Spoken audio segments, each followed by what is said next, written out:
Seguidamente, escucharemos las palabras del señor presidente de la Nación, doctor Javier Milei. Buenas tardes. Bueno, en primer lugar, deseo dar las gracias a los organizadores de este evento por haberme invitado nuevamente y por el honor de tener la posibilidad de cerrar este magnífico evento. Tengo claro de los inicios, el trabajo inicial fenomenal de Esteban, así es que felicitarlos porque es un lugar donde los economistas nos sentimos a gusto. Así es que gracias por semejante tarea y todo tu equipo y toda tu gente.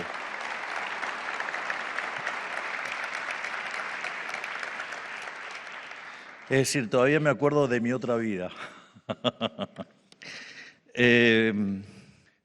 Básicamente, cuando me llamó Esteban y me contó lo que quería tratar en este congreso, la verdad es que me pareció súper atractivo y dije, no me lo pierdo. Y efectivamente, me pareció muy interesante describir lo que es la economía en transición, ¿no? La estabilización, reformas y crecimiento. Yo, para no hacer la charla tediosamente larga, voy a hacer referencias a otras dos charlas que di esta semana. Las tres charlas tienen un sentido y son parte de un paquete, por decirlo de alguna manera, y es, en la charla del día lunes, en la Fundación Libertad, la idea fue explicar que el liberalismo funciona. Y básicamente lo que hicimos fue poner los resultados en una perspectiva histórica. Es decir, eso hace que uno tome conciencia de lo que está ocurriendo y que hay una frase que a mí me gusta mucho que suele usar el mejor ministro de Economía de la historia, Toto Caputo.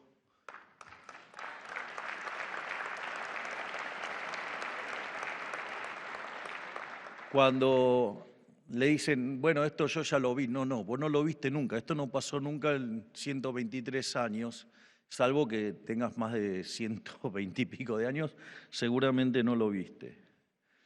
Entonces, esa charla lo que hacía era poner los logros de esta gestión, pero con una perspectiva histórica, es decir, los gráficos eran más amplios y eso permite ver los logros tremendos que estamos teniendo y también poner en evidencia que nunca en la historia argentina hubo tanta discrepancia entre los datos reales y las barbaridades que dicen los medios de comunicación. O sea, yo no lo vi nunca en mi vida. Entiendo, que no me quieran, pero, lo cual, casi que hasta podría compartirlo si no me quieren. Pero a lo que voy es, o sea, por lo menos primero los datos, o sea, sería, más sano poder discutir con los datos sobre la mesa y no tener que estar soportando todo el tiempo mentiras, calumnias, injurias y demás. Pero lo importante de esa presentación es que quedaron en claro los logros y puestos en perspectiva histórica. Uno se da cuenta del tamaño de los logros, motivo por el cual recibimos reconocimiento internacionalmente. Pero como dice la frase, nadie es profeta en su tierra, así es que, tampoco nos preocupa mucho, hacia lo que nos importa es el legado histórico. La charla del día de ayer, en el Palacio Libertad, la característica fue, si bien tenía un formato académico y estudiamos y discutimos sobre un tema de índole académico, lo que hicimos fue hablar de probablemente uno de los autores más importantes en economía, que es Keynes. Pero no es que solo hablamos de Keynes, en realidad hablamos de una obra particular de Keynes, que es la teoría general de la ocupación, el interés y el dinero. Esto no es trivial. Keynes es un autor muy complejo. Sus obras completas tienen 30 tomos. Yo confieso, yo no leí los 30 tomos. Leí muchos de los libros de Keynes, pero no leí los 30 tomos. Lo que sí, estudié de manera intensa la teoría general. Y la sensación que tengo es que muchas veces se habla de Keynes haciendo referencia a la teoría general, que desde mi punto de vista es un libro literalmente siniestro. Entonces, básicamente es mala teoría económica y además no solo eso, sino que el remate, digamos, el capítulo 24, la teoría general, básicamente lo que está proponiendo como sistema es el sistema económico de los nazis y el sistema económico de los fascistas. Es decir, que además eso también se enmarcaba dentro de un debate, que era el debate sobre el socialismo, que se llama la controversia sobre el socialismo, y es una posición complementaria a de la que tenía Oscar Lange, que decía que el socialismo tenía que tener todo el control de los medios de producción y que básicamente los consumidores determinaran sus gastos como les diera la gana y eso, digamos, les hacía evitar el problema del cálculo económico. Y la visión complementaria, que es la que propone Keynes, que era básicamente lo que hacían los nazis y lo que hacían, digamos, los fascistas, en realidad controlaban todo desde el lado de la demanda y los medios de producción se los dejaban al sector privado, pero eran meros gerentes, porque le decían qué producir, cómo producir, cuánto. Por lo tanto, eran todas variantes de ese debate y que, por lo tanto, esos que vienen y hablan y proponen volver a Keynes, sobre Keynes, hagamos Keynes y no sé qué Keynes, digo, tengamos claro que es la macroeconomía o la economía de un sistema totalitario. Es decir, tengamos claro bien eso. Es decir, pero no es que lo digo yo, lo dice el propio Keynes en el remate de la obra. Así es que uno tiene que tener bastante cuidado, o sea, yo, digamos, me tomo bastante en serio el tema de cuando leo un libro, en especial si es un clásico. Entonces, la reflexión de la segunda charla fue Keynes no. Es decir, nosotros adherimos a otras ideas. Nosotros adherimos a las ideas de la libertad. Que también es bueno, digamos, tener claro de qué decimos cuando hablamos de las ideas de la libertad. Es decir, nosotros, de hecho, lo hice en la primera reunión de gabinete y es poniendo el marco. El liberalismo es el respeto irrestricto del proyecto de vida del prójimo basado en el principio de no agresión y en defensa del derecho a la vida, a la libertad y a la propiedad. Entonces, digamos, si uno quiere verdaderamente ver cómo funciona esto, porque también, digamos, me encanta porque encuentro mucha gente hablando de liberalismo y no es liberal, con lo cual difícilmente, digamos, alguien que entienda de qué van las ideas de la libertad tenga otras ideas. Es decir, esto es como, yo no veo gente yendo de Miami a Cuba, veo gente yendo de Cuba a Miami, arriesgando la vida. Esto es igual. La realidad es que cuando ustedes empiezan a leer los autores liberales, es un camino de ida. Por eso hay tantos socialistas que se vinieron de este lado y ninguno de los nuestros se fue de aquel lado. De hecho, uno de nuestros máximos exponentes, Hayek, era socialista, hasta que estudió con Mises. Entonces, uno cuando toma una acción dice, bueno, digamos, ¿en qué afecta, digamos, a la vida? ¿En qué afecta a la libertad? ¿Y en qué afecta a la propiedad? Y también hay que tener cuidado con lo que es el principio de no agresión. Es decir, a veces me encuentro, no, Milei me dijo tal cosa, y digo, y la pregunta, ¿y vos qué le dijiste antes? Diría, no, como concepto. Digo, por lo sensible que se pone en alguno. Aparte, si yo le digo cualquier cosa a ustedes, digamos, o sea, no afecto ni su vida, ni su libertad, ni su propiedad. Y ustedes me pueden decir exactamente lo mismo. Y también yo les puedo contestar. Digo que es parte de la vida. Y no se afecta a ninguno de los derechos naturales. Digo, para así, digamos, no voy a aceptar la psicopatiada, ni de los cucas ni de los mentirosos de los periodistas. Al margen de eso, esta charla, lo que...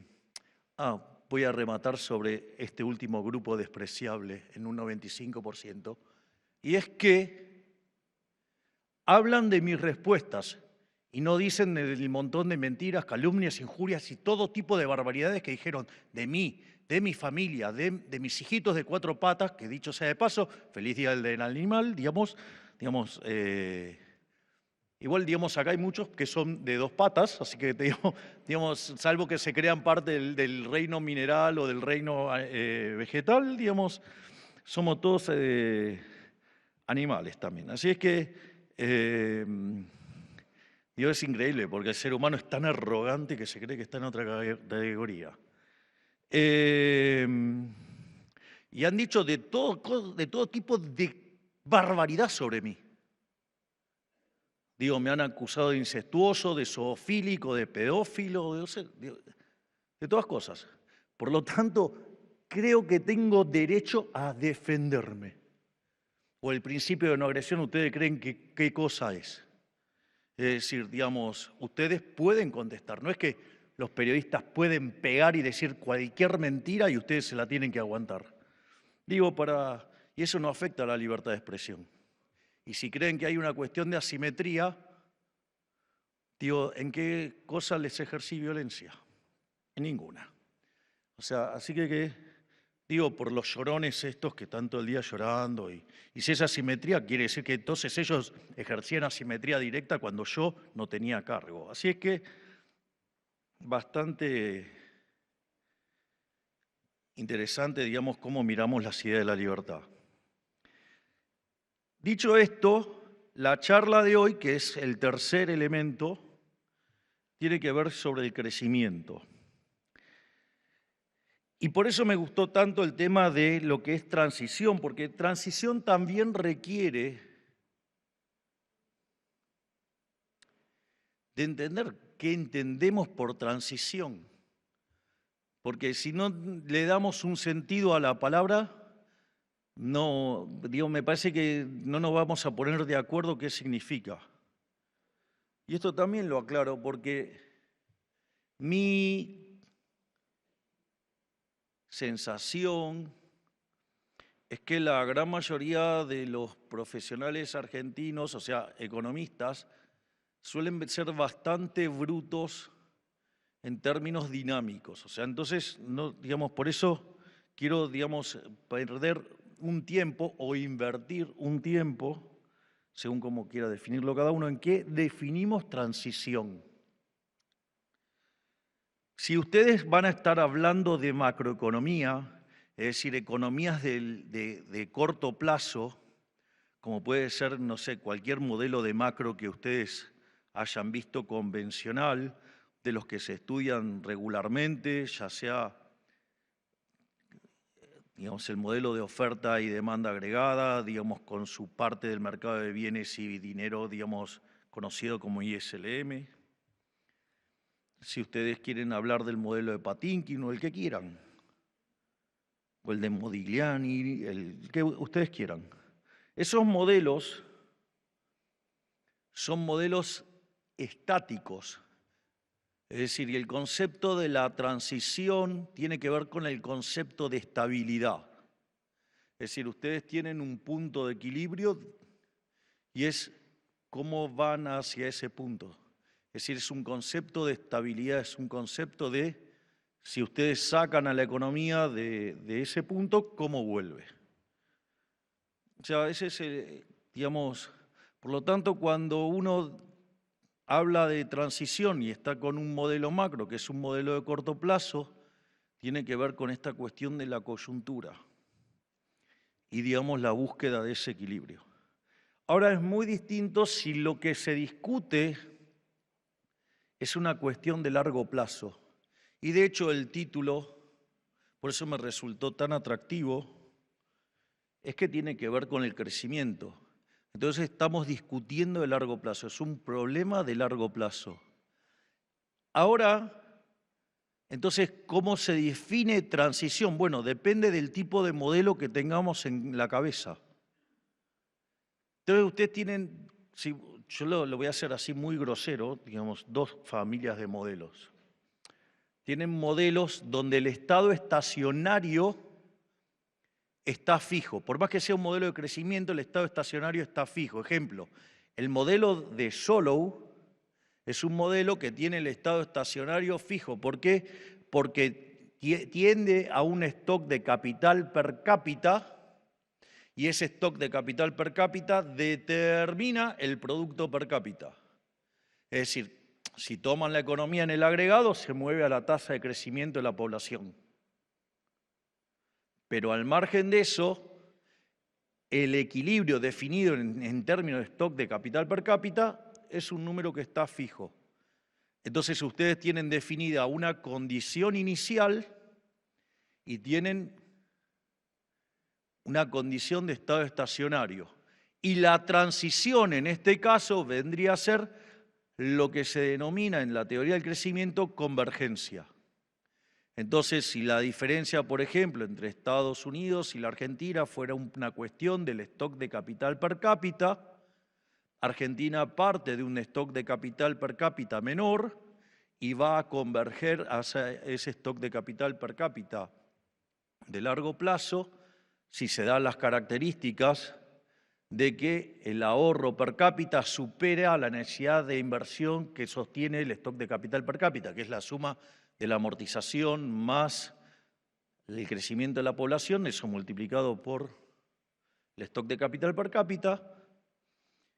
Entonces, en la medida que el ahorro excede a esa necesidad de inversión, crece el stock de capital per cápita y convergen.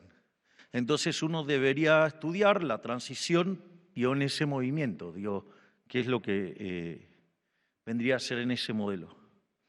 Pero después, la realidad es que el problema de ese modelo de tipo familia Solow, lo vamos a ver de vuelta, tiene un problema que no lo acompaña la evidencia empírica. Entonces hay modelos donde no tienen estado estacionario, es decir, las economías crecen y crecen indefinidamente, en principio. Entonces, básicamente ahí ustedes lo que tienen que mirar es la transición dinámica. Es decir, ahí la transición tiene otro formato, es cómo miran el problema. Entonces, no es trivial cómo están pensando el problema del crecimiento. O sea, yo, digamos, me voy a ocupar de hacerlo explícitamente, cómo nosotros pensamos los problemas de crecimiento. Pero que tiene que quedar claro es que si otro economista tiene una visión distinta de cómo construir el estado estacionario o tiene una visión distinta de mirar la macro, puede ser que todos estemos hablando de cosas totalmente distintas. Entonces, lo único que estoy haciendo es decir qué entiendo yo por transición. Es decir, digamos, después le puede gustar, no le puede gustar, les puede parecer una pelotudez, digo, lo que quieran. Digo, es como nosotros miramos el problema, que es otro problema. Entonces, ahora es interesante porque nosotros, es cierto, vamos a estar definiendo el tipo de modelo de crecimiento, cómo estamos pensando estos problemas, pero lo que sí nos tenemos que poner de acuerdo son en las condiciones iniciales, porque en definitiva, ¿qué es una transición? Es el pasaje desde una situación inicial a otra, ¿no? Eso es una transición. Y eso tiene determinados efectos colaterales, o sea, tiene, digo, que es lo que entiendo que queremos discutir. Pero es muy importante esto. ¿Cuáles son las condiciones iniciales? Y eso también me pareció brillante el planteo que me hizo Esteban, porque nosotros teníamos un problema de condiciones iniciales.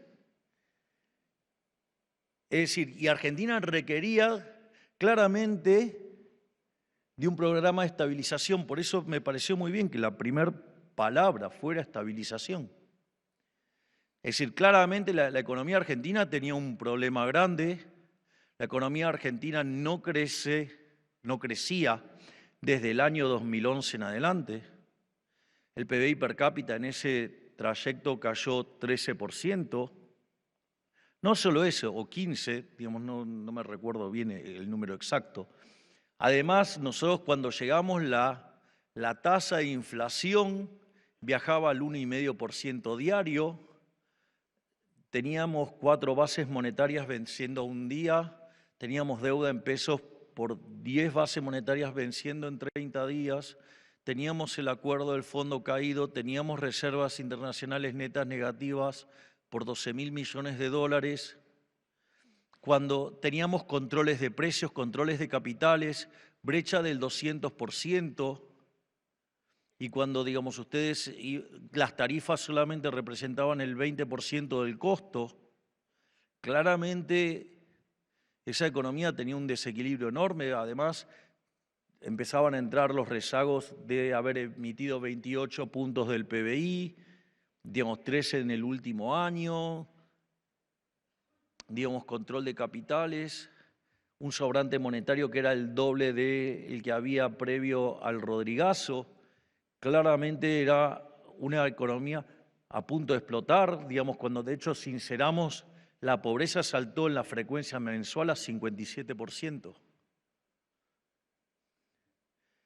Entonces, además había 70% de los chicos eran pobres, y no solo eso, sino que además habíamos llegado a la locura total que el 30% de los trabajadores formales eran pobres.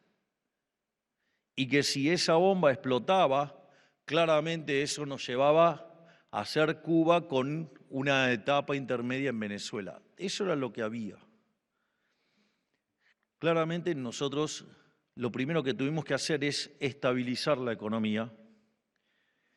Y no voy a estar haciendo todo el raconto, porque eso lo hice el día lunes, pero esa inflación que, por ejemplo, digamos, el 1,5 diario más toda esta explosión de problemas monetarios nos hubiera llevado a inflaciones del 15.000, 17.000%, digo, cuando hacen los cómputos monetarios.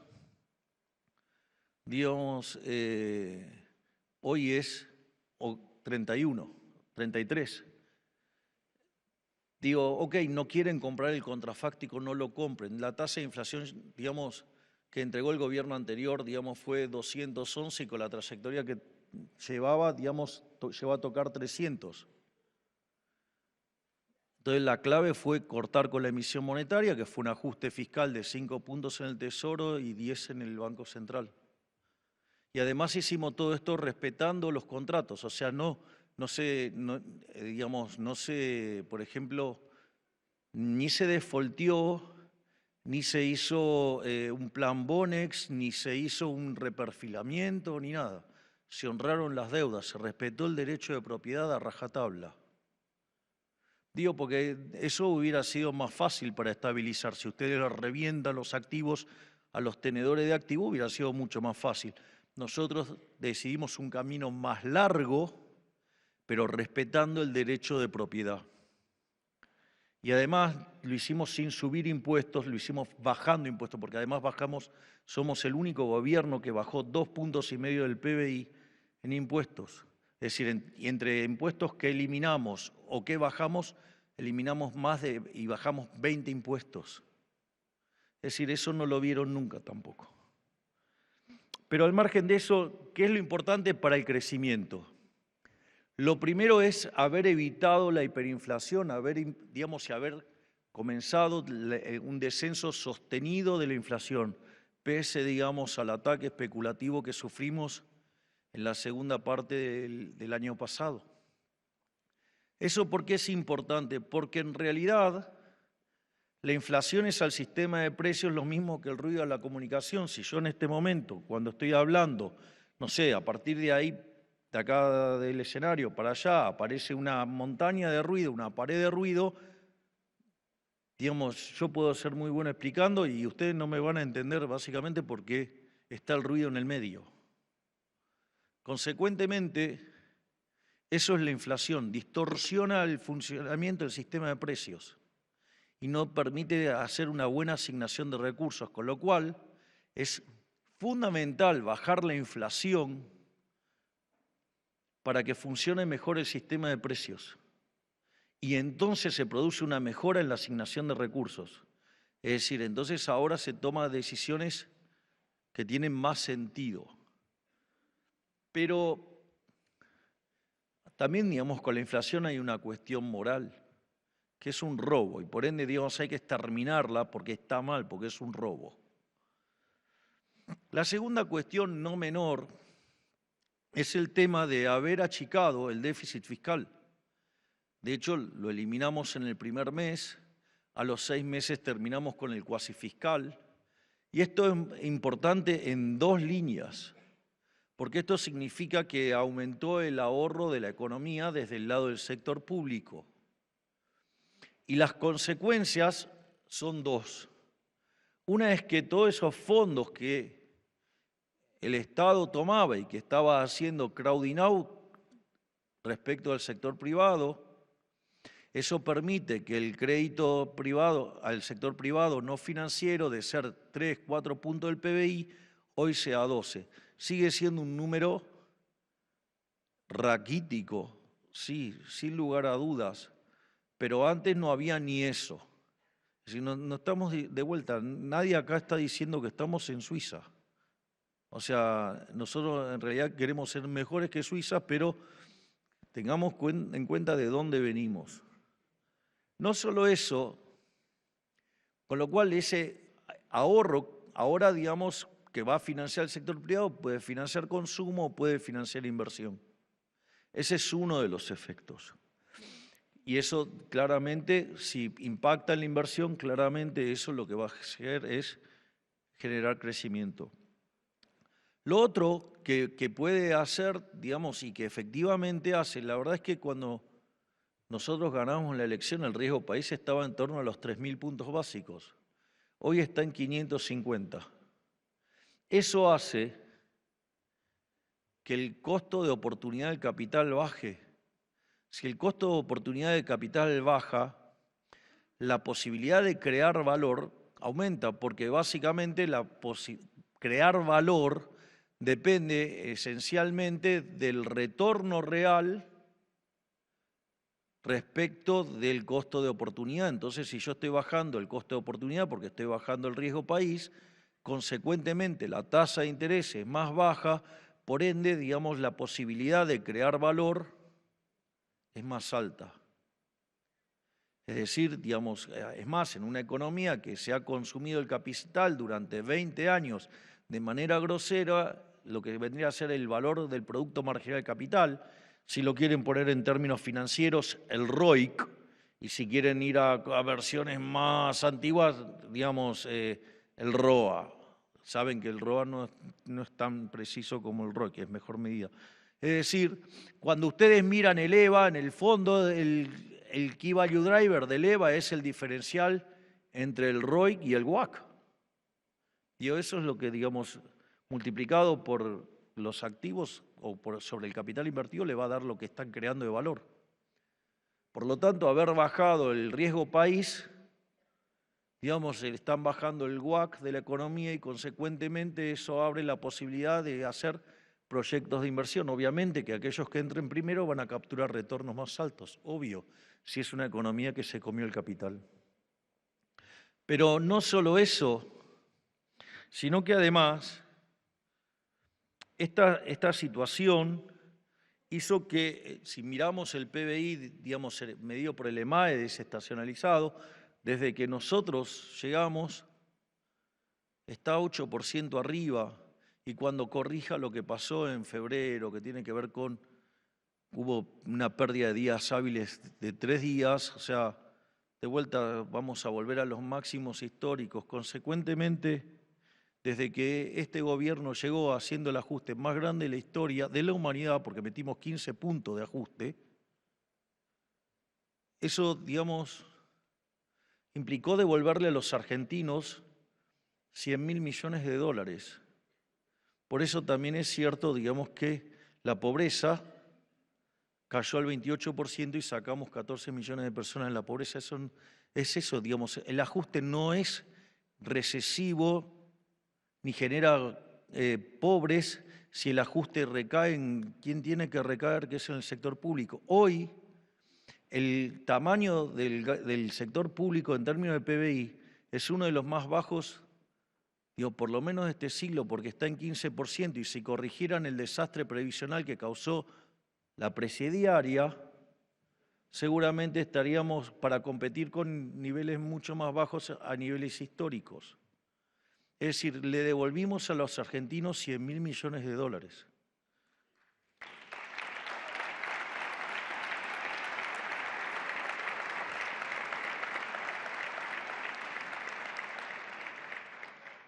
Y obviamente eso también se ve en empleos, digamos. Yo sé que a los periodistas les debe doler tener que admitir que estuvieron mintiendo todo este tiempo. La presentación del lunes debería despertarlos. O sea, o comen relatos o directamente son unos corruptos. Pero, digamos, el empleo también subió. Puede ser que no les guste el tipo de empleo. Es decir, cayeron, digamos, los registrados y subieron muy fuertemente los independientes. Bueno, digo, para algo mandamos la ley de modernización laboral, que dicho sea de paso, durante el regreso a la democracia nadie pudo sacar una modernización laboral y lo hicimos nosotros. O sea, no solo que sacamos modernización laboral, digamos, sacamos déficit cero, sacamos también inocencia fiscal. Es decir, Argentina, ustedes eran culpables frente al fisco hasta que demostraron lo contrario. Yo no sé si toman idea de que hoy son inocentes hasta que se pueda probar lo contrario. Volvieron a ser libres. Es decir, es un shock de libertad impresionante. Pero no solo eso, digamos, sacamos también la baja de la edad de imputabilidad, sacamos también, digamos, la ley de glaciares, firmamos el acuerdo con la Unión Europea. ¡Ey, vamos! Menos mal que nos falta gestión. Si tuviéramos más gestión y tuviéramos más legisladores, o sea, les puedo asegurar que, digamos, o sea, voy a convertir a la Argentina, sin lugar a dudas, en el país más libre del mundo.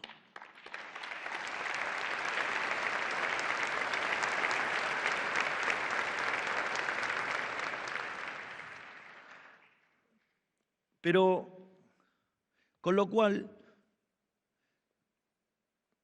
ahí, digamos, tenemos los efectos asociados, los efectos positivos, digamos, a la estabilización, ¿no? Bajar la inflación, que le quita distorsión al sistema de precios y asigna mejor la economía, un aumento del ahorro que genera más consumo y más inversión por parte del sector privado, una caída del riesgo país que hace más factible que haya inversiones.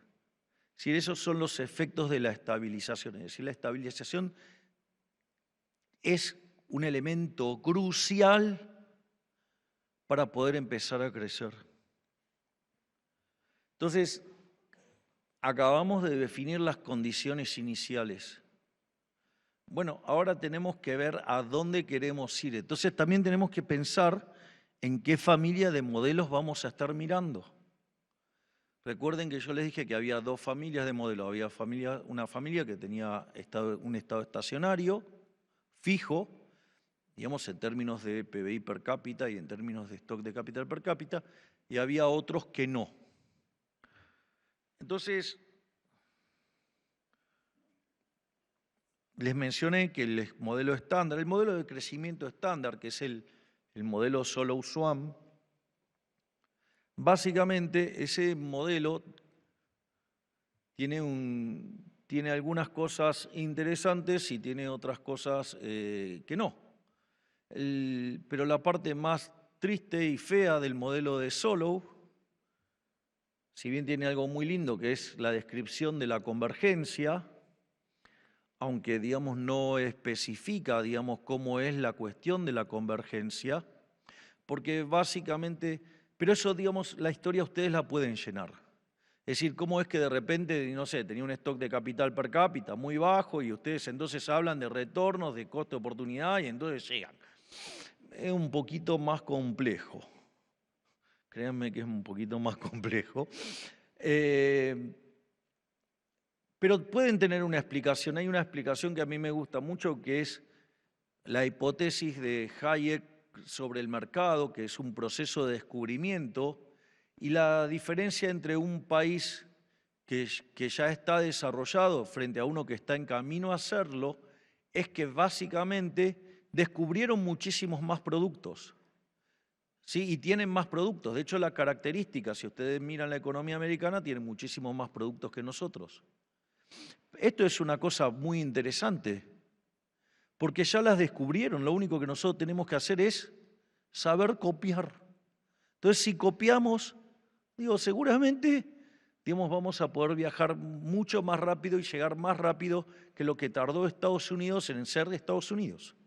Con lo cual eso podría justificar la convergencia. El problema con el modelo de Solow es que así como lo desarrolló en el año 56 en paralelo con Trevor Swan, es que al año siguiente Solow lo testeó en el año 57. El problema es que cuando testeó el modelo solamente explicó el 15% del crecimiento. Entonces, toda la discusión del crecimiento fue explicar el residuo, pero sucede que el residuo era más grande que la explicación en sí misma. Es decir, con lo cual el modelo, por decirlo de alguna manera, es muy lindo, es muy estético, pero no explica. O sea, se explica solamente el 15%. A eso, la respuesta vino desde el lado de la Universidad de Chicago. Ahí, en ese caso, básicamente Stigler le dijo, pero el problema es que vos no estás contemplando el capital humano. Y de ahí salieron dos líneas de investigación, la línea de investigación micro, que es toda la teoría del capital humano de Gary Becker, y la otra línea de investigación, que era la línea de investigación macro, que tenía que ver con el crecimiento, con Hirofumi Usawa, que dicho sea de paso, Hirofumi Usawa fue el tutor de tesis de probablemente de uno de los economistas más grandes de la historia argentina, que fue Miguel Sidrausky. Entonces, básicamente lo que hizo Usawa fue considerar el capital humano y entonces ahora el trabajo, ustedes tenían capital y trabajo y el problema es que se les limitaba el crecimiento básicamente por el crecimiento de la población. Entonces, cuando ustedes meten el capital humano, saltean ese problema del límite, digamos, de tomar una población que crece a una tasa constante n, y consecuentemente, entonces, ahora la función de producción neoclásica, que tiene rendimientos constantes a escalas, deja de ser un problema y pueden explicar el crecimiento. Igual, digamos, nadie le dio pelota a esa hipótesis, o sea, se trabajó más con el progreso tecnológico. La realidad es que era a dedo, con lo cual esa literatura con el correr del tiempo fue desapareciendo y reapareció esa literatura con alguien que hoy es premio Nobel de Economía, con Paul Romer, que tutoriado por Robert Lucas Jr., también premio Nobel de Economía, y creó la teoría del crecimiento endógeno. Empezó todo un debate a partir del año 83. A partir del año 85 se hizo conocido con las lecturas Lionel Robbins, donde básicamente Robert Lucas Jr. explica los modelos de crecimiento endógeno y habla del capital humano, y arranca toda una discusión que termina en el año 89 con un trabajo de Mancube, David Romer, no Paul Romer, y David Weil, donde hacen un testeo empírico del modelo con capital humano y explican el 85%. Es decir, que 70 puntos porcentuales del crecimiento son explicados por el capital humano y dijeron, basta, se terminó el debate, es capital humano. La realidad es que es un poquito más complejo porque se los hago al revés. Argentina, a inicio del siglo XX, era una de las sociedades con mayor formación del planeta. Entonces, ¿cómo explicamos que esta decadencia? Con lo cual no es solamente capital humano, digamos, tiene que ver con las instituciones, tiene que ver cómo generar crecimiento. Y ahí lo que voy a hacer hoy es trabajar sobre lo que es el progreso tecnológico y las ideas de Schumpeter, que dicho sea de paso tiene que ver con los que ganaron el premio Nobel este año, con Philippe Aghion y Peter Hewitt, que básicamente son los que en todo el debate de crecimiento endógeno pusieron en una tecnología matemática interesante, digamos con optimización dinámica, derivaron los modelos de destrucción creadora. Es muy interesante entender qué es la destrucción creadora, porque eso también es importante para entender qué es la transición. Es decir, digamos, tenemos que entender que si queremos progresar, digamos, la transición y el progreso tecnológico, eso genera destrucción creadora. Digo, entendamos, porque si no, no estamos hablando de cualquier cosa. Ahora, si nosotros nos focalizamos en explicar el problema de los rendimientos crecientes, es decir, ¿qué es el rendimiento creciente? Cuando ustedes ponen un insumo y crece más que proporcionalmente. Y lo voy a poner brutalmente. Desde el año 1800 hasta hoy, la población en el mundo se multiplicó por 10. Y el PBI per cápita por 15. Es decir, el producto subió 150 veces. Es decir, creció más que proporcionalmente que la población. Y por ende, por eso subió el producto per cápita. Es decir, existen rendimientos crecientes. En la teoría del crecimiento eso se llama palo de hockey. Entonces, si queremos entender lo que sucede, tenemos que ver qué hay atrás del palo de hockey. Bueno, el primer problema es que la teoría neoclásica, tal como está diseñado con los rendimientos constantes a escala, no sirve, no explica el problema. Es decir, tenemos un aparato metodológico para explicar el crecimiento que no funciona. De hecho, a eso le dediqué un libro que se llama Capitalismo, Socialismo y la trampa neoclásica. Entonces, ahora, ¿qué es lo interesante de todo esto? Es que esto ya lo había descubierto Adam Smith. O sea, cuando publicó la investigación sobre la naturaleza y la causa de la riqueza de las naciones, él ya lo había descubierto, que era la idea de la fábrica de alfileres. Y cómo, digamos, la división del trabajo llevaba básicamente a un aumento más que proporcional de la productividad. Y no solo eso, también había hecho la descripción de cómo era esa transición. Explicaba que había un learning by doing, es decir, en la medida que la gente hacía más esa tarea, aprendía a hacerla mejor. Es decir, ya había metido el learning by doing. Entonces ustedes estaban en un determinado punto y empezaban a tener un crecimiento de la productividad porque lo aprendían a hacer mejor. Hasta que en un momento aparecía un salto discreto. Ese salto discreto que se llama progreso tecnológico. Y es que con el mismo trabajo pueden producir más o pueden producir lo mismo con menos trabajo. Consecuentemente, tienen un salto. Es decir, el tipo las había visto todas. O sea, la tenía súper clara. Y esto no es menor, porque para la teoría neoclásica, los rendimientos crecientes son un indicador de estructuras concentradas y lo que quieren hacer es salir y regular todo. El mejor ejemplo es Europa, está tan hiperregulada que no crece. Este es te estoy generando más problemas, Pablo. Ya no me alcanzó con la de ayer, hoy sigo. El segundo punto es que también es muy importante, que lo plantea Adam Smith. Dice, el límite de la división de trabajo está dado por el tamaño del mercado. Por lo tanto, si yo abro la economía, el tamaño del mercado, digamos, no estoy mirando 48 millones de seres humanos, paso a mirar 8.250 millones de seres humanos. Es decir, eso lo que hace es potenciar la división del trabajo. Digamos, ¿pero qué quiere decir división del trabajo? Es decir, si vamos a dividir el trabajo entre más gente, quiere decir que nos vamos a especializar en menos cosas. ¿Está claro? Es decir, esto quien mejor lo explica es el profe de Pablo. Dice, cuando va, digamos, una persona se gradúa de médico y va a vivir en una ciudad chiquita del interior y va a ser un generalista. Digamos, no se va a dedicar a una especialización muy particular. ¿Por qué? Porque no tiene mercado. Entonces necesita un mercado. La especialización, digamos, está asociada con un mercado más grande. La especialización quiere decir que no vamos a hacer de todo. Vamos a hacer algunas cosas. Y vamos a hacer en las que somos mejores. Y a la que somos malos no vamos a tener chance. Igual después cuidado con, digamos, en qué somos malos o no somos malos. Porque, digo, lo voy a hacer así, digamos, directamente poniendo un sector. ¿No? La discusión en el sector textil.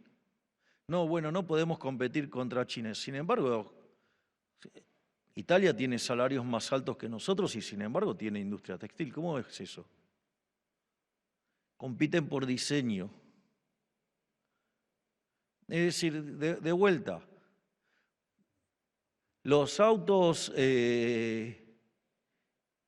digamos, de Italia son bastante más caros que los autos de Estados Unidos, por ejemplo. Pero ¿cuál es la diferencia? El diseño. Es decir, ponen el eje en el diseño. Es decir, el diseño es algo que a la gente le gusta. Entonces, básicamente, no es que no pueden competir, tienen que buscarle la vuelta. Y si van a estar llamando a papá de Estado cada vez que algo no les gusta, Dios, se va a hacer difícil competir.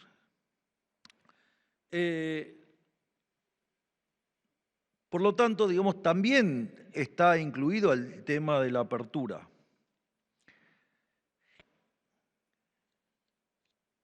Sin lugar a dudas, después de lo que conté de la evidencia empírica, hay un rol fundamental para el capital humano y obviamente para la libertad económica. Aquellos países que son más libres son 12 veces más ricos que los reprimidos. De hecho, tienen 25 veces menos de pobre en el formato estándar, 50 en el formato extremo, menos, ¿no? Es decir, el decil más bajo de la distribución del país libre está mejor que el 90% de la población del país reprimido. Es decir, con lo cual, digamos, abrazar la idea de la libertad, digo, es como que paga. Digo, después hay una discusión moral, además, que me parece a mí la más importante, pero si lo quieren pensar en términos utilitaristas, abracen la idea de la libertad porque, digamos, o sea, les va a rendir frutos. Ahora, entonces digo, ¿qué estamos nosotros haciendo entonces para poder crecer? Bueno, el primer punto es el tema de los rendimientos crecientes. O sea, nosotros tenemos un ministerio, digo, que nunca existió en la Argentina, digamos que es una invención mía. Digamos que con el coloso, con Federico Sturzenegger, lo llamamos puertas adentro, el Ministerio de los Rendimientos Crecientes.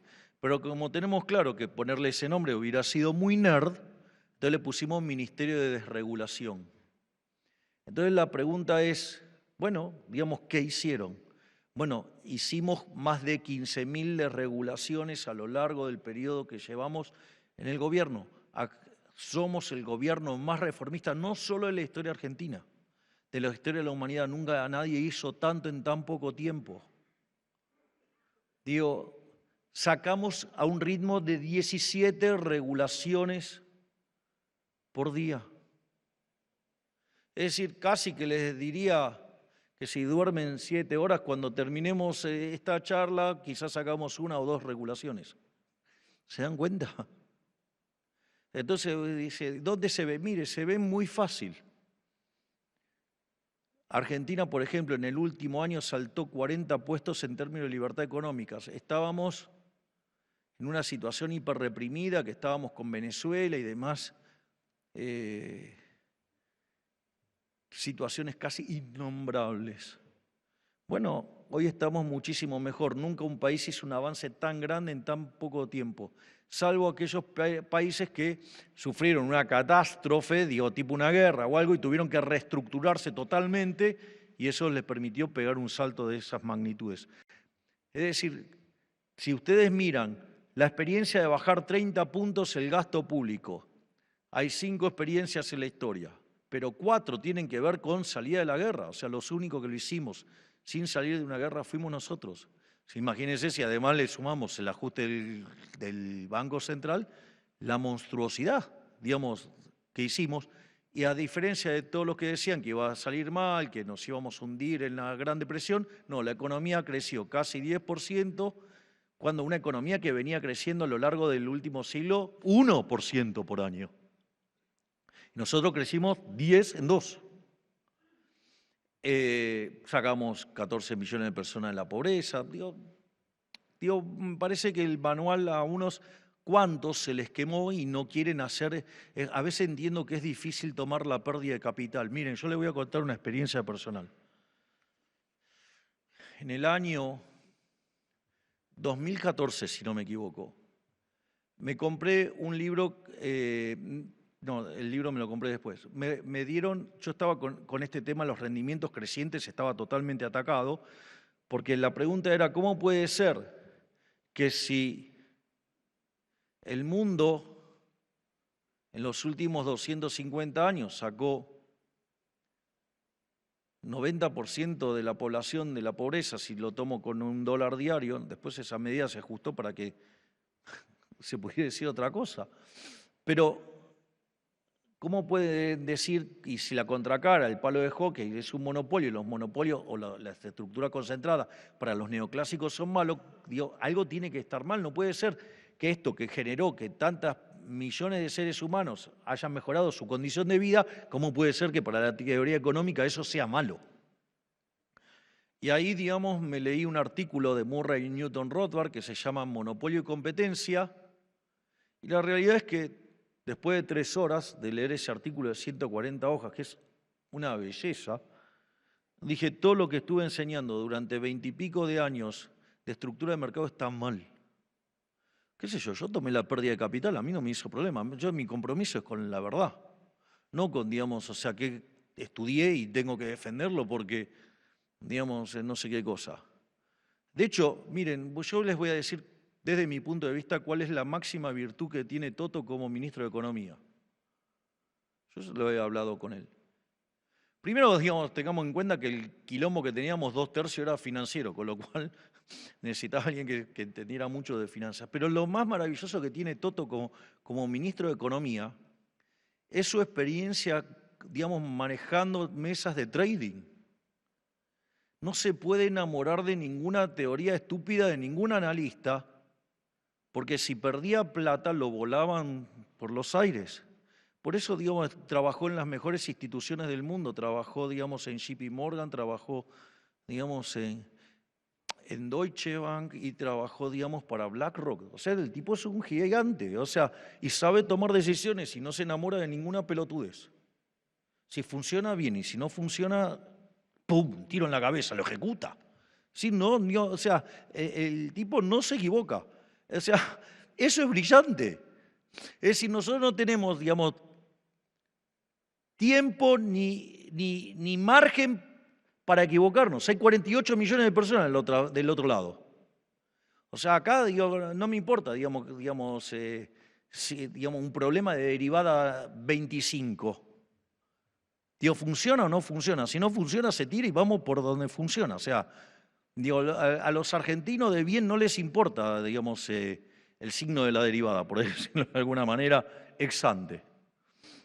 O sea, ¿qué quiero decir esto? Que nosotros no nos vamos a enamorar de ningún modelo, nosotros estamos enamorados de los datos y de hacer las cosas bien. Y eso es un tema determinante, digamos. Por lo tanto, estamos trabajando en liberar rendimientos crecientes. O sea, cada vez que Federico saca una regulación, libera rendimientos crecientes y genera crecimiento. La segunda parte, que no es menor, es lo que tiene que ver con la apertura comercial. Digo, no solo el acuerdo con la Unión Europea, digamos, los que estamos avanzando con Estados Unidos, con EFTA, y todas las cosas con las cuales, digamos, Pablo anda dando vuelta por todo el mundo tratando de abrir mercados. Es decir, fíjense, digamos, nuestro concepto de embajada que tenemos. La embajada de Estados Unidos la maneja un empresario exitoso. Digo, por ejemplo, la embajada de España la maneja un empresario exitoso. Es decir, ese es el concepto. Es decir, tipos generando negocios. Estamos todo el tiempo pensando a ver qué negocio podemos traer a la Argentina. Entonces, digo, no es una apertura para hacer discursos pelotudos en foros, digamos, onanistas, que no arreglan nada.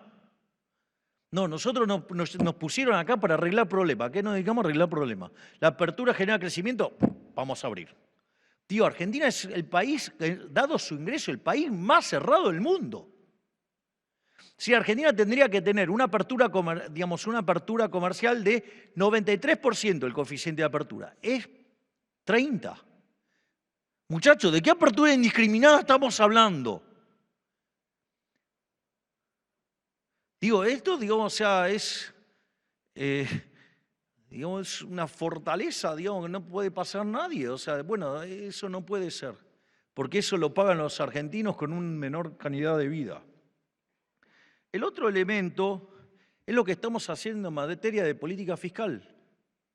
Es decir, nosotros bajamos impuestos y si nosotros seguimos haciendo las cosas como las estamos haciendo y los argentinos decidieran el año que viene renovarnos el contrato, ¿sí? Bueno, en este gobierno estaríamos devolviéndole a los argentinos de bien 500.000 millones de dólares, la misma que recibimos como deuda del gobierno anterior.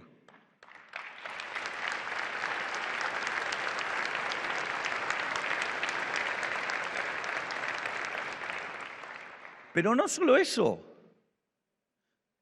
Otra de las cosas que hicimos es el RIGI, porque en el fondo es un sistema de incentivos fiscales el RIGI. ¿Qué dijeron? Que no iba a funcionar. Ya estamos en 100.000 millones de dólares de RIGI. Es decir, no solo que le devolvimos a los argentinos de bien 100.000 millones de dólares, sino que además estamos metiendo, conseguimos con inversiones 100.000 millones de dólares. Digamos, si además sumamos que vamos a exportar este año 100.000 millones de dólares, bueno, el triple, 100.000 millones de dólares. Digo, esta economía, digamos, yo se los dije cuando pasó abril del 24, va a subir como pedo de buzo y está subiendo como pedo de buzo y así nos vamos a convertir en una potencia.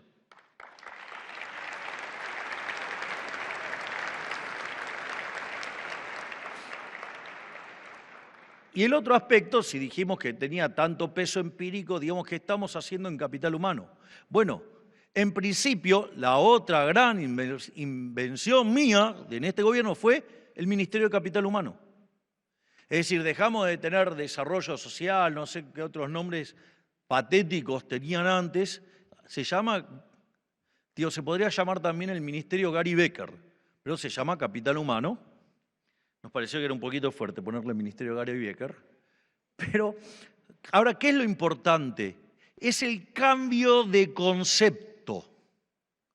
Antes, la asistencia a los sectores más vulnerables era regalarles el pescado. O sea que en el fondo era la esclavitud. No se olviden la frase de Friedman. Decía, no existe tal cosa como un almuerzo gratis. Es decir, es el pescado gratis. El pescado gratis, o sea, para que quienes quieran saber el origen, tiene que ver con la salida del pueblo hebreo de Egipto. O sea, el pescado gratis era en Egipto. O sea, eran, a cambio del pescado gratis, ¿qué eran? Esclavos. Es decir, a mí a veces me sorprende la pasión que tienen algunos por ser esclavos. Bueno, nosotros decidimos cambiar eso. No queremos que los argentinos sean esclavos, queremos argentinos libres. Entonces, cambió la lógica de la política de contención social. Hoy lo que les damos son las herramientas para que puedan salir de esa situación de vulnerabilidad. Queremos que aprendan a pescar y que, si es posible, tengan, digamos, barcos pesqueros, todo lo que quieran, por decirlo de alguna manera. Entonces, eso es lo relevante. No queremos argentinos esclavos. Entiendo que a la política le encanta tener esclavos para tener votos cautivos. Yo quiero argentinos libres. Quiero que Argentina sea el país más libre del mundo. Y eso implica también empezar a romper los grilletes de los que eran esclavos de la política. Por eso el Ministerio de Capital Humano se focaliza en niñez y familia. ¿Por qué? Porque es en el momento donde se genera la formación del cerebro. Por eso es tan importante salud, porque básicamente si las personas o no se desarrollan o no tienen buena salud, no pueden rendir en el colegio. Ni que hablar de todas las mejoras que estamos haciendo a nivel de educación. Y eso se tenía que complementar con el mercado de trabajo. Y eso tiene dos aristas, digamos, que los chicos que salgan del colegio puedan encontrar trabajo. Y para eso es fundamental que el mercado laboral, digamos, tenga una estructura más flexible. Porque si no, digamos, solamente con la estructura que teníamos, bueno, de hecho, el síntoma del fracaso era que casi el 50% de los argentinos estaban en el mercado informal. Es obvio que había fracasado el modelo anterior. Pero eso también hace que los que tienen que entrar no entren. Por eso el desempleo se concentraba en los más jóvenes. Y es ahí donde está corrigiendo. Pero no solo eso, hay personas que se han caído del sistema y trabajamos para reincorporarlos. De hecho, recientemente hicimos la inauguración con Sandra de todo lo que son un centro de capacitación y es maravilloso. ¿Saben quién lo financian? Las empresas. Lo cual también está acorde a la teoría del capital humano, porque cuando ustedes son una empresa, van a formar a los trabajadores en capital humano general o específico. No, le van a dar formación específica para que ustedes se la puedan apropiar. ¿Y quiénes están ahí? Están las empresas dándole formación a la gente. Es maravilloso. Y ese modelo es replicable en todas las provincias. Entonces, claramente estamos trabajando en eso también. Es decir, que toda la que es la maquinaria del crecimiento, nosotros la estamos poniendo a funcionar. Estamos comprometidos en hacer grande a la Argentina nuevamente y eso lo vamos a hacer de la mano de la Ciudad de la Libertad.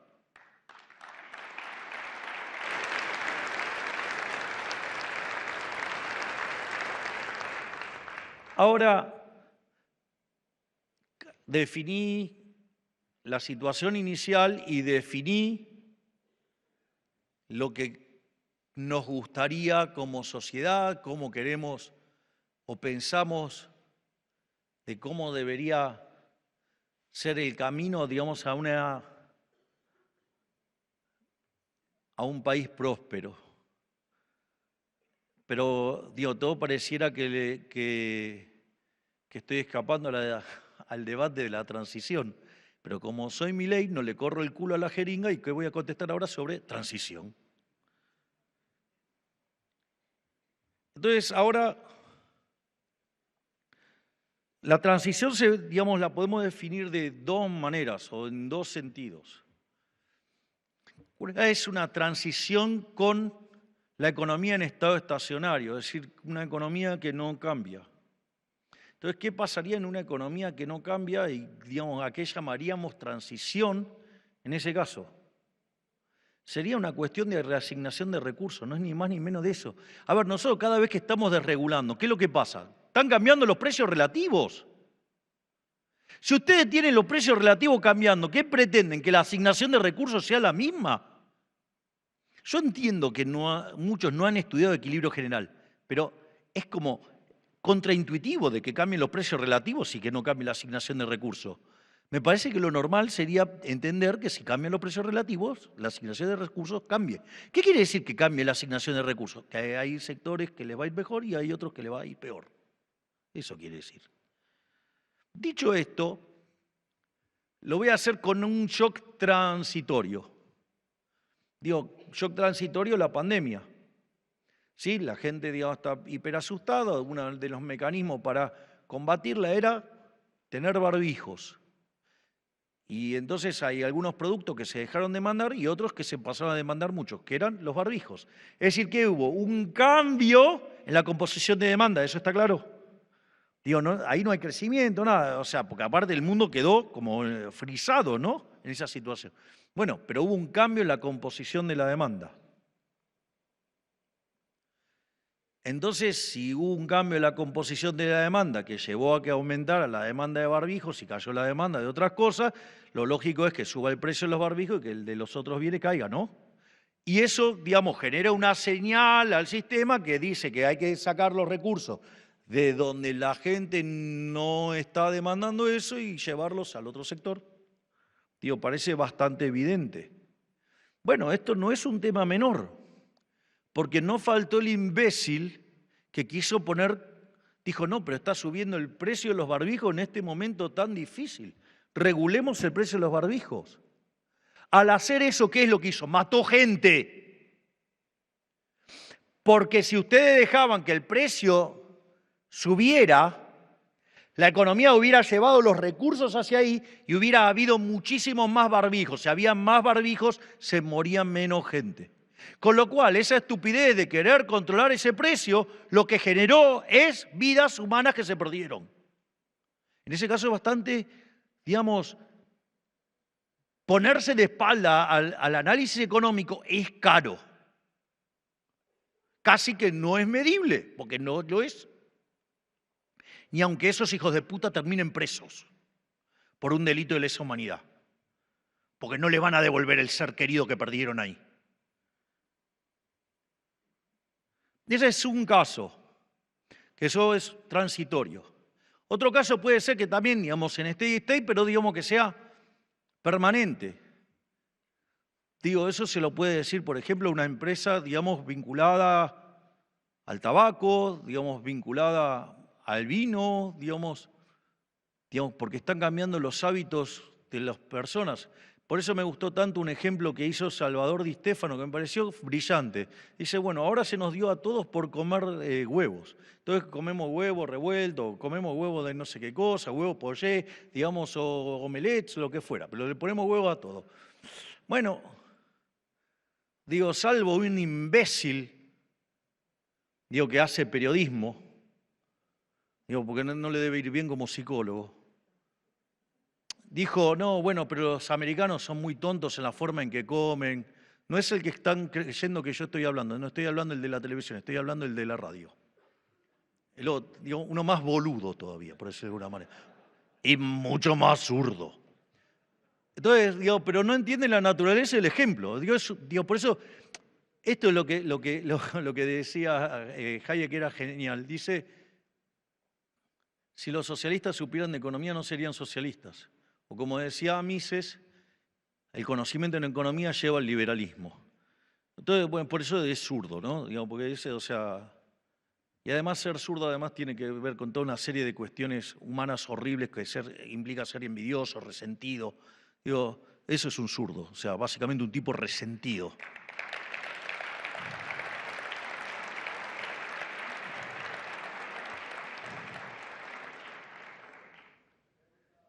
Entonces, el punto central aquí es que lo que decía Salvador dice, bueno, ustedes ahora le ponen huevo a todo. Digo, la verdad es que no se ve gente que esté combinando huevo con mermelada. Es decir, que ese cambio, cuando ustedes están haciendo eso, mandaron a la quiebra a los productores de mermelada. Ahora nadie está quejándose por los productores de mermelada. O es como esa persona dice, no, bueno, qué pobre estos hombres que tienen los locales en tal lado, que no venden nada, y de repente, mirá lo que me compré, ¿dónde lo compraste? por Mercado Libre, por Temu, por Shein. Digo, esa es la contracara. Es decir, entonces, digo, expliquen por qué, digamos, una persona tendría que estar pagando más caro por algo. Y es falso que se pierden puestos de trabajo. Hay un libro hermoso que se los recomiendo enfáticamente que se llama La economía, una lección, de Henry Hazlitt. Esto se llama el capítulo La salvación de la industria X. La realidad es que si ustedes van a comprar ahora nuevos bienes más baratos, se les genera un excedente de caja que ahora lo pueden dedicar a otra cosa. Entonces van a comprar en otro lugar, van a comprar otras cosas y por lo tanto, digamos, lo que van a tener es una reasignación del factor trabajo. Si no se pierden puestos de trabajo, ¿podrá haber intensidad relativa? Bueno, digamos, habrá cambio de los precios relativos. Pero, digamos, si ustedes, para eso entonces, ¿qué necesitan? Un mercado laboral flexible, moderno. Bueno, si ustedes están, digamos, todo el tiempo con progreso tecnológico, cambiando precios relativos, ustedes necesitan mercados flexibles para que los factores de producción se puedan mover más rápido. Y eso es lo que se necesita, darle más flexibilidad a la economía. Eso es lo que va, digamos, a hacer la gran diferencia. Entonces, ese es un punto. Otro punto que tiene que ver es con los temas de la destrucción creativa. Esto también es un tema no menor, y es que si ustedes son una empresa competitiva, digamos, supongan que estamos pensando en el caso perfectamente competitivo, ¿podría haber progreso tecnológico ahí? No, no puede haber progreso tecnológico, porque significa que ustedes están sacando recursos de la empresa y lo están poniendo en investigación, desarrollo, en desarrollos de nuevas tecnologías. ¿Cuál es el problema? Que entonces, digamos, en los términos del producto existente estarían teniendo desperdicio. Es decir, estarían ganando menos, por lo tanto tendrían que ir a la quiebra. Solamente ustedes harían todo ese proceso de inversión si a cambio de ello podrían conseguir ¿qué? Una cuasirrenta. Si ustedes consiguen una cuasirrenta, entonces quiere decir que van a tener un monopolio. Por lo tanto, si ustedes matan los monopolios con las regulaciones, el resultado ¿cuál va a ser? Que van a matar el progreso tecnológico, van a matar, digamos, todo lo que tiene que ver con investigación y desarrollo porque ya no habría incentivos. Digo, ¿quieren un ejemplo? Claro, es Argentina. Argentina, digamos, reventado, atestado de regulaciones, no crecía, obvio. Ahora, el proceso de destrucción creativa o destrucción creadora dice que cuando ustedes hicieron un invento y se quedaron con el mercado y desplazaron a otro, digo, hay alguien que está quebrando y se tiene que, digamos, reconfigurar. Es decir, entonces ustedes tienen que saber que el crecimiento, el progreso tecnológico no es una mejora paretiana, por decirlo de alguna manera, porque gana uno y pierde otro. El tema es que en el efecto final ganan todos. Entonces, no me vengan con la estupidez que hacen los cucas, psicópatas y los imbéciles de los periodistas. Dicen, no, bueno, pero la economía crece desigual. Sí, boludo, crece desigual. Digo, tenés un progreso tecnológico enorme, tenés un cambio de precio relativo enorme, tenés una liberación enorme, entonces va a haber sectores que se van a expandir y hay sectores que se van a contraer. Ahora, cuando yo miro el índice de difusión es 75%, es decir, de los 16 sectores crecen 12. Entonces, si después vienen y agarran y hacen cherry picking y agarran los 4 sectores que le va mal, del que le va mal, eligen el que le va peor y a partir de ahí hacen la falacia del todo por la parte de tomar al peor de todo, de generalizarlo, y bueno, digo, el problema ya, digamos, no es ni la ignorancia ni lo malo que puede ser el que lo comunica. Digo, es un problema el que se lo cree.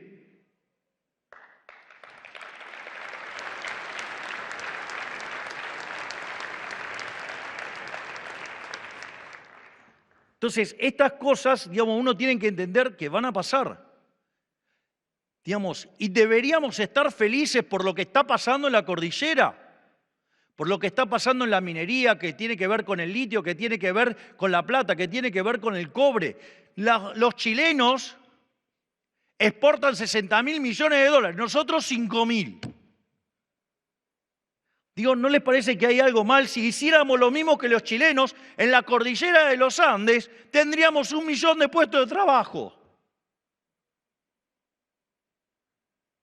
Entonces digo, no, bueno, pero yo quiero vivir, bueno, está bien, digamos, los sueldos más altos de la Argentina, ¿dónde se pagan? En Neuquén. Bueno, digo, pero les digo, Neuquén es Argentina también. Y así, digamos, también que tenemos todo lo que es, digamos, oil and gas, ¿no? Tenemos todo lo que podemos hacer en los agronegocios. Tenemos lo que tiene que ver con la economía del conocimiento, las posibilidades que tenemos de convertirnos en un hub de inteligencia artificial. Bueno, van a cambiar los precios relativos, va a haber reasignación de recursos. Entonces la pregunta es si ustedes quieren que nos vaya bien o que nos vaya mal, porque si nosotros empezamos a atacar al sistema de precios y castigar al que le va bien para subsidiar al que le va mal, la economía va a estar peor y vamos a estar todos peor. Entonces, la pregunta es, o si quieren la respuesta a esto es, lo que nosotros llamamos la moral como política de Estado. Lo primero que es, vamos ahora a entrar en el terreno cínico. O sea, supongamos que yo ahora soy un hijo de remil puta igual que toda la casta política. Digo, ex ante lo podrían creer y está bien. Digamos que después de tanta mala experiencia con los políticos, digo, me parece razonable una hipótesis, digamos, de inicio. ¿Qué tendría que hacer un tipo que está mirando los votos? Digo, genero competencia. ¿Por qué? Porque ganan 48 millones y pierden, digamos, o sea, Don Chatarrín, Gomita Lumínica, pierden eso. Digo, Gomita Lumínica cobraba, digamos, 4 veces más caro los neumáticos. Entonces, digamos, o sea, o Don Chatarrín, digamos, de los tubitos caros, digamos, cobraba el triple de los tubitos, ¿no? Mientras que se puteaban con la condenada, digo, después pagaban 3 veces más caro. Una cosa interesante. Ahora, entonces miro cuánto ganan, cuánto pierden, hago utilitarismo político, no, yo tengo que promover el crecimiento, tengo que promover la apertura, tengo que promover la destrucción creativa. Digo, tengo que hacer eso. ¿Por qué? Porque en términos de cálculo electoral me conviene. Pero se imaginarán que no puedo traicionar mi corazón de economista. O sea, es parte de mi vieja vida que la llevo conmigo y no pienso sacármela de encima. Voy a seguir siendo economista. Entonces la pregunta ¿es eficiente eso? No, no es eficiente. Porque si yo, digamos, para sostener a este precio más alto tengo que castigar al que le va bien, entonces estoy afectando los precios relativos, entonces los recursos que tienen que ir hacia el sector ganador no fluyen. Y el sector que le tiene que ir mal, le va a seguir yendo mal, pero se va a tener que pagar además con impuestos. ¿Para qué? Para subsidiarlo o generar, digamos, una muralla, ¿sí? Digo Troya. Troya. Ok. Digo, entonces era un quilombo entrar a Troya porque era imposible de entrar. Pero, digo, Troya también cayó. Entonces, en ese concepto hay una pérdida de eficiencia enorme, porque además alguien lo tiene que financiar. Es decir, cuando dice, no, bueno, pobre sector. Bueno, la pregunta es, ¿cómo carajo lo vas a resolver? No, bueno, a bajar de impuestos. Bueno, nosotros bajamos los impuestos. Digo, ¿se te ocurrió pedirle a un gobernador que baje los impuestos o que baje ingresos brutos? ¿Pedirle, digamos, a los intendentes que bajen los municipios? Digo, nosotros bajamos. O sea, también hay que saber a quién le tienen que pedir cada cosa. Miren, en 3 de febrero cómo Venezuela bajó un montón de tasas y no tienen un montón de inversiones. O sea que el modelo funciona. Las provincias que tienen RIGI funcionan. Bueno, digo, pueden elegir, digamos, ser la Unión Soviética. Bueno, después no se quejen. O sea, digo, es un problema de qué elegimos. Y aquí, digo, y reclamarle al que le corresponde, ¿no? Entonces, ahora, yo les voy a decir algo. Aún así, dado el utilitarismo político y dada la eficiencia económica, hay algo que es más importante y es lo que, en nuestro caso, es lo que nos guía. Es si esa política es justa.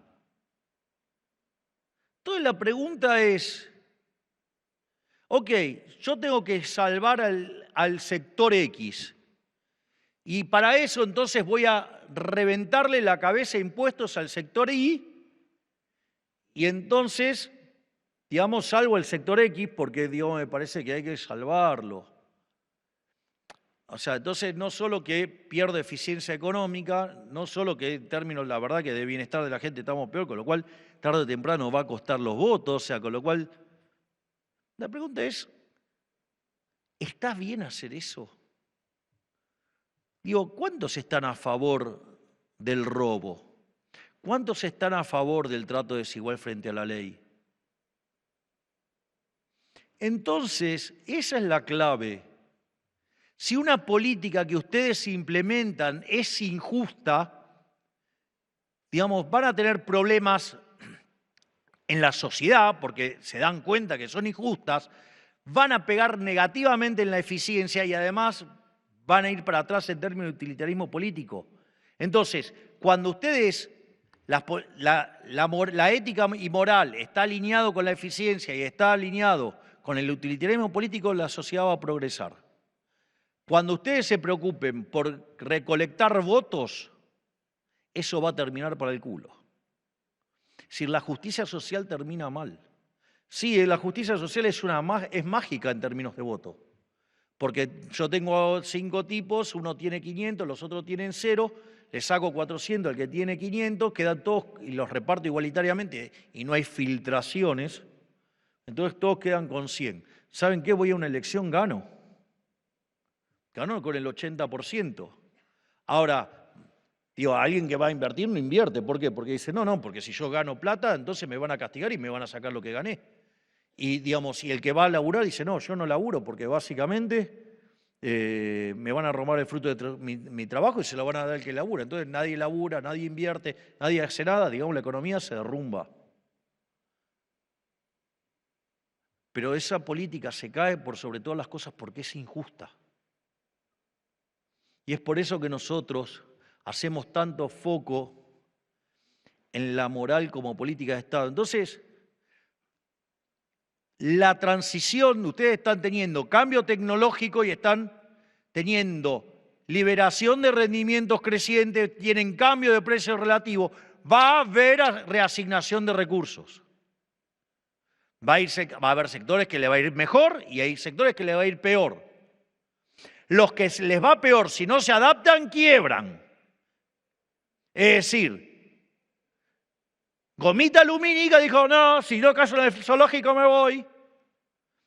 Luminagro dijo, no, yo voy y la peleo. Y le está yendo bárbaro. Va a depender mucho, digamos, de los empresarios. ¿Qué es la realidad? Siempre depende de los empresarios. Es decir, ustedes miran el crecimiento, sí, capital, trabajo, progreso tecnológico, pero sin empresarios no hay nada. El héroe de esta película es el empresario. Y nosotros, como hacedores de política, tenemos que hacer políticas que sean justas. Me tienen las pelotas por el piso y dicen, no, bueno, ¿qué? Fui a una reunión y me dicen, no, ¿en qué sectores tenemos que invertir? Le dije, pero sos boludo, te haces. Digo, vos sos el empresario, vos sos el que tiene que decir dónde va a invertir. Nosotros lo que tenemos que hacer es nivelar la cancha. Tenemos que sacarle todos los parásitos del medio, todo el estorbo fiscal, el estorbo regulatorio, el estorbo monetario, el estorbo cambiario y nivelar la cancha. Don't pick the winner. No elegimos ganadores nosotros, ¿eh? Es decir, van a tener que sacar su espíritu empresarial y esto lo van a dar vuelta los empresarios, los que crean valor, no los parásitos que destruyen valor. Por eso nosotros sacamos al Estado del medio y le devolvemos libertad a la gente. No esperen que nosotros le digamos hay que hacer esto, no hay que hacer... No, no. Todo lo que no está prohibido está permitido. No soy como los otros políticos que, digamos, está todo prohibido salvo lo que yo te permito. No, no, está todo permitido mientras que no esté prohibido. Y está claro lo que no se puede. No se puede violar la vida, la libertad y la propiedad. Y obviamente todo basado en el principio de no agresión. Eso lleva a la eficiencia económica. Eso lleva a la prosperidad. Entonces, fíjense qué preguntas están haciendo, porque puede ser que la pregunta sea tonta, no tenga sentido. Es decir, entonces, ¿qué hacemos? ¿Qué hacemos? Protegemos. Ya tuvimos industria infante durante 70, 80 años. ¿Y cómo no fue? Tenemos un infante de 80 años. Es decir, no avanzamos nada. Digo, y todo es así. Digo, todas esas políticas fracasaron todas. Ninguna funcionó. Por lo tanto, entendamos que estamos en una situación de mucho progreso tecnológico, en cambio de precio relativo, en grandes regulación, en que se corre el estado del medio, los precios relativos van a cambiar y los recursos se van a reasignar. Lo que necesitamos es que haya la mayor flexibilidad posible para que las reasignaciones de recursos sean lo más rápidas posible. Si aceptamos este desafío, que es el desafío del cambio, volveremos a ser grandes nuevamente.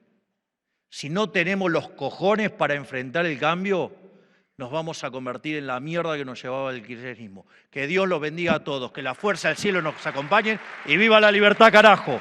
Muchas gracias. De esta manera despedimos al señor presidente de la Nación y damos por finalizado esta edición de la Expo EFI, Congreso Económico Argentino.